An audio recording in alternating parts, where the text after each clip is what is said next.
Okay, the next throw we're going to talk about making is the throw that we have to make to a lead runner, a throw that we have to make where there's possibly a play on a runner at another base. That's going to be the play where we are moving at a pretty good pace, yet still under control. You're going to watch Tyler play this ball outside his body with a little bit of momentum, but still be under control again. He's going to play the ball outside that right foot because he's left-handed. For any type of right-handed thrower, it's obviously going to be outside the left foot. He's going to crow hop and finish the play. Now, when we say crow hop, okay, we want our outfielders to be very familiar with two different types of footwork here. If they're under control, this is the general run we just talked about, under control, Tyler's going to be able to field that ball, step through, and make that throw, okay?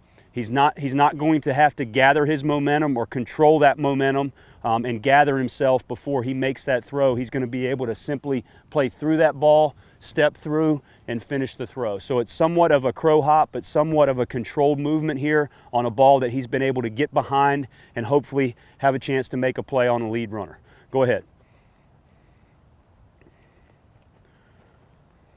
Good. You can see his footwork there where he's under control. He's down, he's athletic. His fingers are on the floor there, plays through it, finishes his throw. Again, the accuracy here is going to determine how well you're able to gather yourself, be under control, and keep your feet underneath you.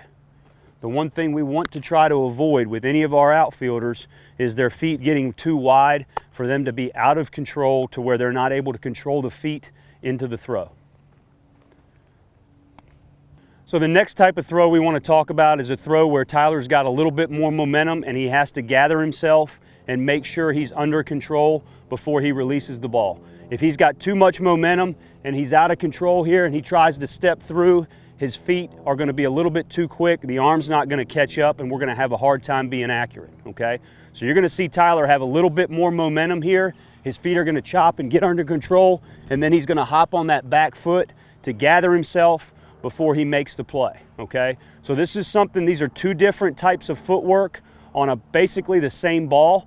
The only difference here is that Tyler's probably had to go a little bit further to get to that ball. He's got a lot more momentum and he's not quite as under control as he wants to be before he releases the throw, okay? So please understand the difference here when I'm under control and I can step through and make the play versus having a little bit more momentum, a little bit more energy headed in a direction I've got to be able to harness before I throw that ball where I need to throw it. So generally it's just going to be a catch and one hop, and then Tyler's going to be able to finish that throw.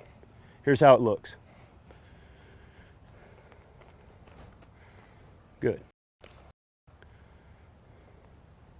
Two different types there.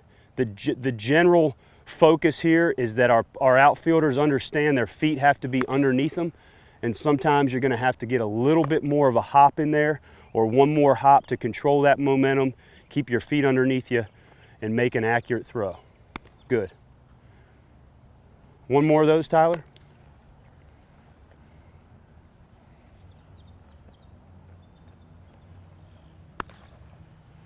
Okay, and now let's do one more with the step through where you're under control and one to the hop just to show the difference here back to back.